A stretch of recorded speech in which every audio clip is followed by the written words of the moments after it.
பிரியமானவர்களே, அனைவருக்கும் இனிய புத்தாண்டு நல்வாழ்த்துக்கள். இயேசு உங்களை நேசிக்கிறார். இந்த நாளில் ஆண்டவர் நம்மளோடு பேசும்படியாய் வாக்குத்தத்த உள்ள ஒரு வசனம் ஆண்டவர் இடைபடும்படியா ஒரு வசனத்தை கூட வாசித்து அதன் வழியாய் இந்த ஆண்டு நம்மளை நடத்த போகிற வழிகளை பார்ப்போம். அது பிலிப்பியர் 4வது அதிகாரம் 6வது வசனம்.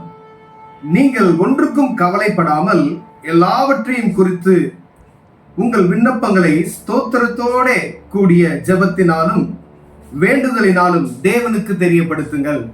பிரியமானவர்களே, நீங்கள் ஒன்றுக்கும் கவலைப்படாமல், இந்த ஆண்டு புதிய ஆண்டில் ஆண்டவர் நமக்கு கொடுக்கிற ஒரு வாக்குத்தத்தம். வாக்குத்தத்தம் என்பது சுதந்திரித்துக் கொள்ளக்கூடிய ஒரு பொருள். பாருங்க, ஒரு வசனம், ஒரு ஆண்டவர் கொடுக்கக்கூடிய ஒரு வாக்குத்தத்தம். எல்லா நாட்களிலும் எல்லா வருடங்களிலும் நாம் அநேக வாக்கு தத்துவங்களை என்ன செய்யறோம், வாங்கி கொள்ளுகிறோம். சபையில போறோம், சர்ச்சில் போறோம், ஒரு கார்டு கொடுப்பாங்க, பாஸ்டர் ஒரு வாக்கு தத்துவம் கொடுக்குறாங்க. ஆனா அந்த வாக்கு தத்துவத்தை எப்படி நாம் சுதந்திரித்துக் கொள்கிறோம் என்று பார்க்கும்படிய ஆண்டவர் உங்களோடு என்னோடு பேசுகிறார். பிரியமானவர்களே, ஏதோ ஒரு கார்டை வாங்கி அதை படித்து விட்டு உங்கள் துக்கம் சந்தோஷம் மாறும் என்று சொல்லி வாசித்து விட்டு ஆண்டவர் நம்ம துக்கத்தை சந்தோஷம் மாறுவார் என்று சொன்னால் அப்படியல்ல அந்த வாக்கு தத்துவம். கர்த்தர் கொடுத்த அந்த வசனத்தை நாம் அபியாசப்படுத்தி அதை உள்வாங்கிக் கொள்ளும் பொழுது, அதன்படி அதற்கு என்ன செய்ய வேண்டும் என்கிற அந்த காரியங்களில் ஈடுபடும் பொழுது அந்த வாக்குத்தத்தம் நமக்கு நிறைவேறும். பிரியமானவர், அதே போலதான் ஆண்டவர் இந்த நாட்கள்ல நமக்கு ஒரு வாக்குத்தத்தமாய் இந்த ஆண்டு சொல்லுகிற ஒரு வசனம் பாருங்க. நீங்கள் ஒன்றுக்கும் கவலைப்படாமல், ஒண்ணுக்குமே கவலைப்படக்கூடாது.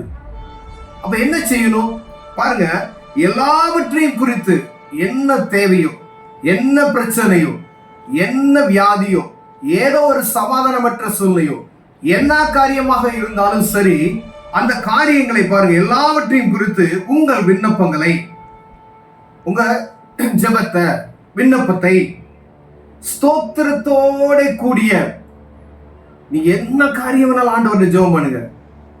ஆண்டவருக்கு பிரியமா இருக்கக்கூடிய, கர்த்தருக்கு சித்தமான ஒரு காரியம் இருக்கும். ஏனால் ஸ்தோத்திரத்தோடு கூடிய இந்த ஆண்டு முழுவதும் ஆண்டவரை மகிமைப்படுத்தும்படி ஆண்டவர் விரும்புகிறார். பிரியமானவர்களே, ஸ்தோத்திரத்தோடு கூடிய, நீங்க காலையில் எழும்பும் போதே கர்த்தரை துதிங்க, உறங்க போகும்போதும் கர்த்தரை துதிங்க, உங்க தூக்கத்திலே ஆண்டவரை துதித்து கொண்டு இருக்கும்படி ஆண்டவர் பிரியப்படுகிறார். ஸ்தோத்திரத்தோட கூட விண்ணப்பத்தை அவருக்கு தெரியப்படுத்துங்கள் அப்படின்னு சொல்றாரு. பாருங்களேன், ஜெபத்தினாலும்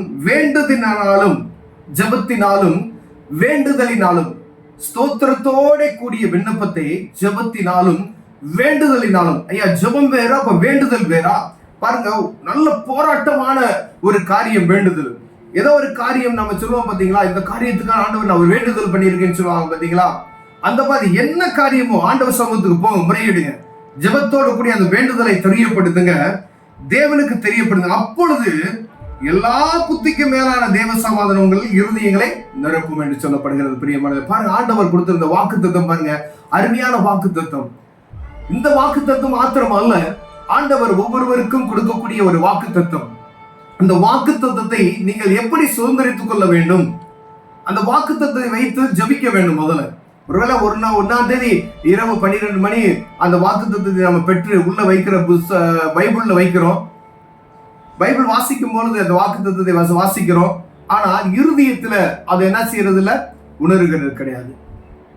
அநேக வாக்கு தத்துவங்களை பெற்றுக்கொண்டு, எந்த வாக்கு தத்துவம் சொல்றாங்களே, வாக்குத்தத்தம், ஆண்டவர் உங்களுக்கு வாக்கு தத்துவம் கொடுத்தாருன்னு வச்சுக்கீங்களேன், அது ஆண்டவர் நிறைவேற்றுவார்.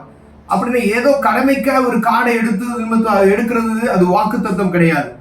ஒன்னாவது ஆண்டவர் வாக்கு உங்களுக்கு கொடுக்கிறாருன்னா அந்த வாக்கு தத்துவத்தை குறித்து நீங்கள் அக்கறை உள்ளவர்கள். ஆண்டவர் இதை சொன்னாரே, இந்த வார்த்தையை ஆண்டவர் எனக்கு செய்யணும் அப்படின்ற உணர்வு எனக்குள்ளும் உங்களுக்கும் இருக்குமையினால், ஆண்டவர் மாத வருடத்தின் முதல் நாள் நமக்கு கொடுக்கப்பட்ட அந்த வாக்கு தத்துவத்தை நாம் சுதந்திரித்து முடிவுக்குள்ள ஆண்டவருக்கு ஒரு நொடி பொழுது போதுங்க. நீங்க இந்த வருஷம் முடிகிறதுக்குள்ள கடைசி 1 மணி நேரத்துக்குள்ள ஆண்டவர் அற்புதம் செய்ய வல்லமையுள்ளவர். ஆனா அந்த வாக்கு தத்துவத்தை சுதந்திரித்துக் கொள்ளுகிற அந்த குருவை, ஒரு விசுவாசம் எனக்குள்ள இருக்கணும். ஆண்டவர் வாக்கு தத்துவம் கொடுக்கிறாருன்னா அதை விசுவாசிக்கணும். விசுவாசம் இல்லாமல் ஒருவனும் கர்த்தரை தரிசிக்க முடியாது என்று வேதம் சொல்லுகிறது. பிரியமானவர்களே, அப்ப எவ்வளவு கவனமா இருக்கணும் பாருங்களேன்.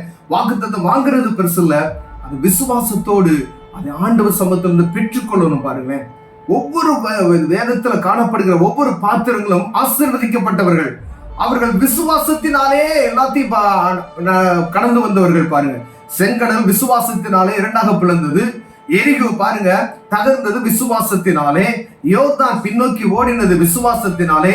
அவர் செய்வார்.